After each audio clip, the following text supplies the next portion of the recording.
Small crowds are very angry people. I also want to thank Laura and Jay for a really pretty book. Again, usually when we do stuff, it's not that pretty.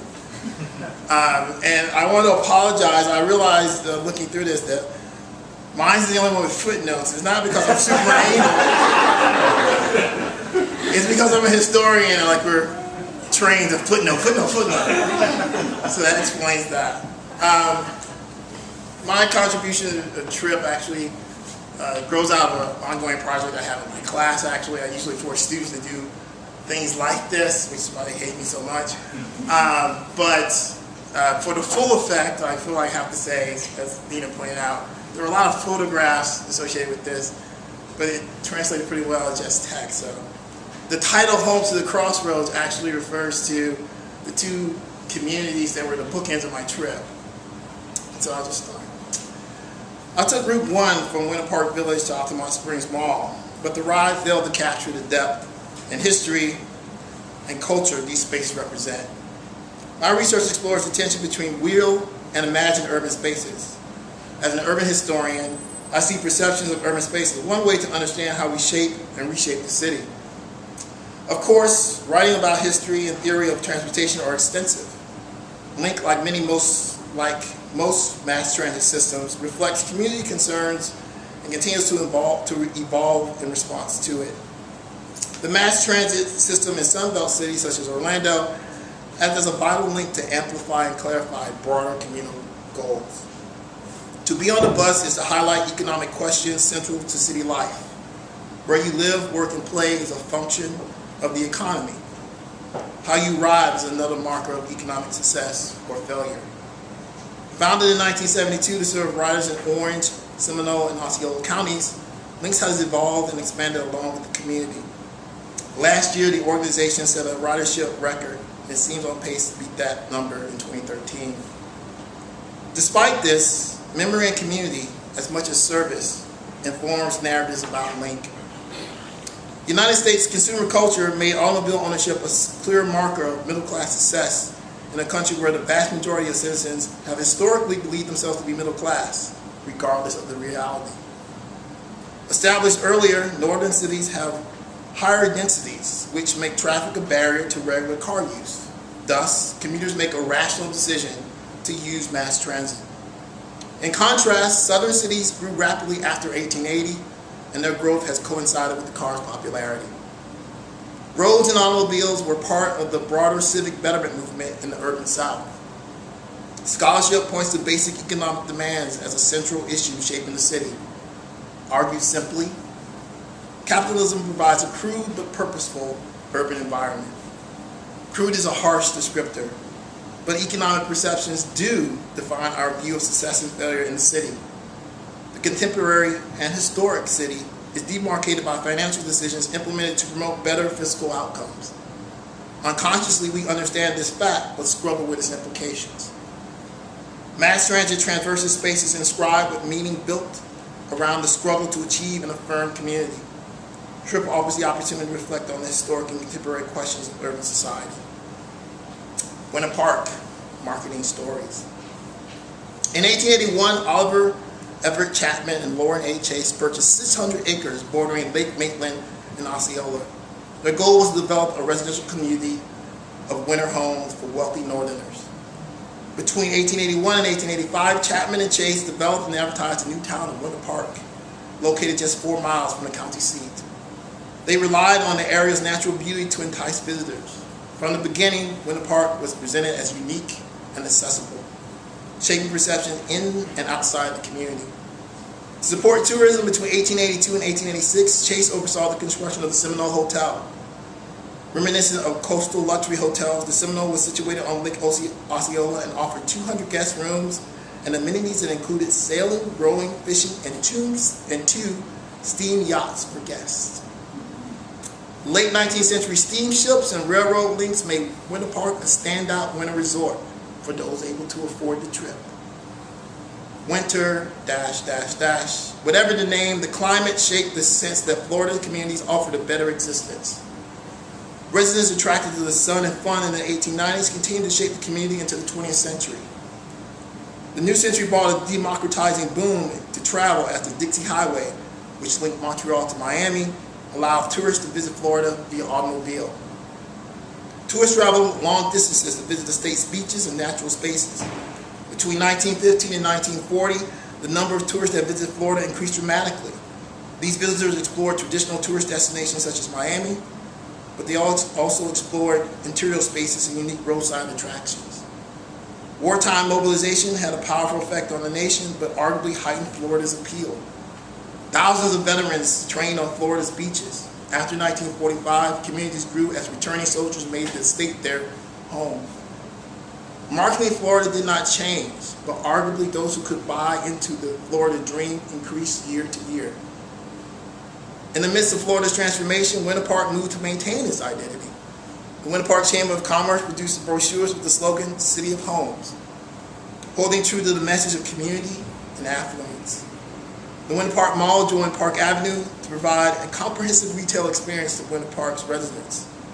The message remains consistent today as Winter Park Village, my starting point, provides an updated retail experience at the site of the former mall. Maitland and Eatonville, a story of governance and autonomy. The boundary between communities along Route 1 are imperceptible if you are not paying attention. Similar to Winter Park, in many ways, Maitland has a rich history. From the bus, contemporary Maitland comes across as both place and concept. The unique space is vied with consumer places to create the neutral reality of modern exurbia. The Brookings Institution defines exurbia at an exurb as, quote, a community located in the urban fringe that has at least 20% of the workers commuting to jobs in urbanized areas exhibiting low density and have relative high population growth, end quote. Maitland can be associated with Winter Park, but my journey brings a different history into focus. The relationship between Maitland and Eatonville is a compelling historical narrative. Eatonville is famous as the hometown of Zora Neale Hurston. The town, which is central to her novels, has a unique history apart from Hurston's legacy. In the aftermath of the Civil War, African Americans made Florida a vital battleground for black rights. Startling in light of recent incidents, according to historian Paul Ortiz, quote, black Floridians raised the theory and practice of direct action to a high art. Urban communities organized streetcar boycotts against segregated transportation. Male and female workers battled for higher wages, respect, and safer workplaces. Groups of black Floridians took up arms to stop lynching and racial violence, end quote. The African American challenge was aided by the action of white allies with complex motivations. The oldest incorporated black municipality in the United States, Eatonville was founded in 1887 when 27 black men, led by Joe Clark, voted in support of the town charter. Named for Josiah Eaton, the mayor of Maitland, Eatonville's existence owed much to the willingness of a limited number of white residents in Maitland to sell land to African Americans. Of course, nothing is as simple as it may seem. Before Eatonville's founding, African Americans were scattered throughout Maitland. By supporting the formation of a black township, Maitland residents encouraged a voluntary segregation. Whatever the motivation, Eatonville flourished as a haven for African Americans. Eatonville provided black residents with the opportunity for self-government, economic development, and education. Home to Robert E. Hungerford Normal and Industrial School, the town became the default destination for African Americans seeking an education beyond primary school all over the region. Eatonville allowed African American residents to flourish in the full scope of political, social, and economic activities denied many African Americans in the Jim Crow South. Black townships like Eatonville were testaments to African American ability to create communities and self-govern. Celebrated by African American leaders like Booker T. Washington, many communities were created, but few were incorporated. Eatonville's charter provides the mechanism to allow the community to thrive. The self-contained world provided Hurston and other children in Eatonville a haven from the harsh realities of segregation. A successful and affirming community filled with examples of educated, property-owning individuals shapes Hurston's character. The legacy continues to shape the community today. Home to the Zora Festival, thousands journey to the small town from around the country in January every year to celebrate Hurston's life and work in the place that formed her character. Passing through the heart of Eatonville and under the I-4 overpass, you witness the limitations of community autonomy. While I-4 passes on the outskirts of Winter Park, it cuts through Eatonville, creating a smaller mental picture of the community. Adding to the confusion, you quickly cross back into Maitland's ex-urban influence space. Exurbia supports the modern economic experience in an ironic twist as you leave Eatonville and enter the corridor. You are squeezed by I-4 on one side and office parks on the other. Outgrowths of post-war suburban transformations, office parks were a sign of the shift away from traditional central business districts. Today they dot the landscape, characterized by their commercial character and reflecting trending economic sectors.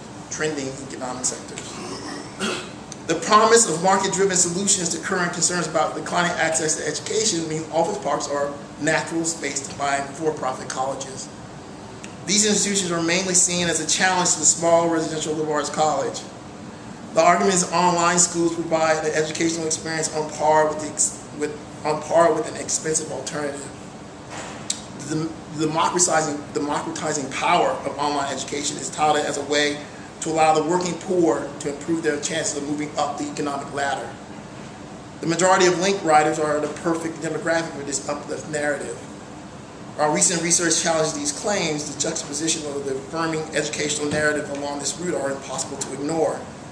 The Great Recession has shaken American belief in the dream of future generations doing better.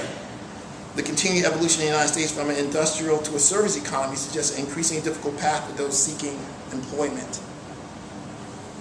Altamont Springs, urban symmetry. My trip ends in perfect symmetry at the Altamont Springs Mall. Altamont Springs, like Winter Park, has a long history.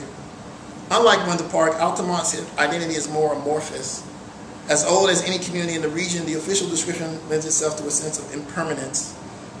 Championed in official publications as one of the top 25 places to live in the U.S., and as the crossroads of the region, much of Altamont's external identity is shaped by transit.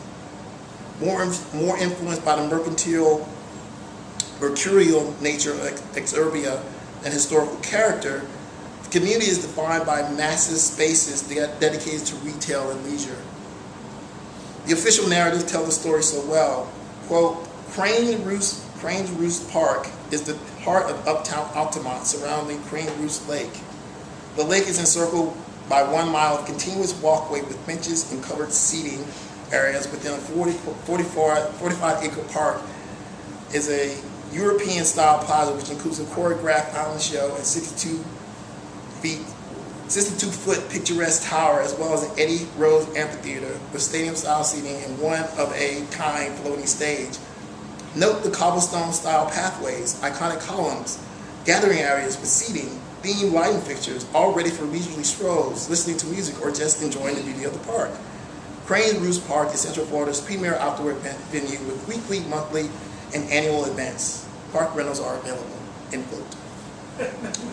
The aspirational in tone and promising a residential experience consumers desire, the language around Crane Roost Park and Uptown Altamont shouldn't be dismissed.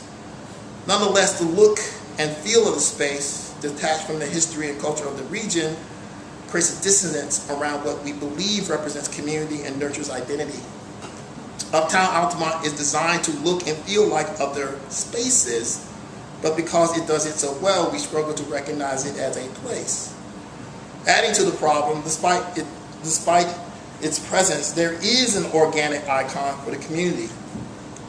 The distinct curved top of the unfinished Majesty building acts as an iconic marker for Altamont Springs.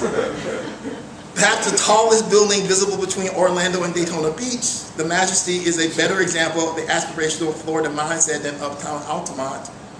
Owned by the Christian broadcaster Super Channel 55, the building has been unfinished for 13 years. Supported by donations, the project's revenues, if finished, are intended to fund the station, referred to as the I-4 eyesore, or the mistake by the lake by some. The skyscraper story intersects with the tradition of big dreams and outsized fortitude central to Florida's experience. My trip experience intersects with urban dreams and mundane realities linked to contemporary Orlando. It also highlights that aspirations and inspirations which shape Central Florida's past are not detached from its future. Neither the simplistic leisure space it projects nor the cosmopolitan space it aspires to be. The Central Florida region is creating a future while continuing with its past. Thanks.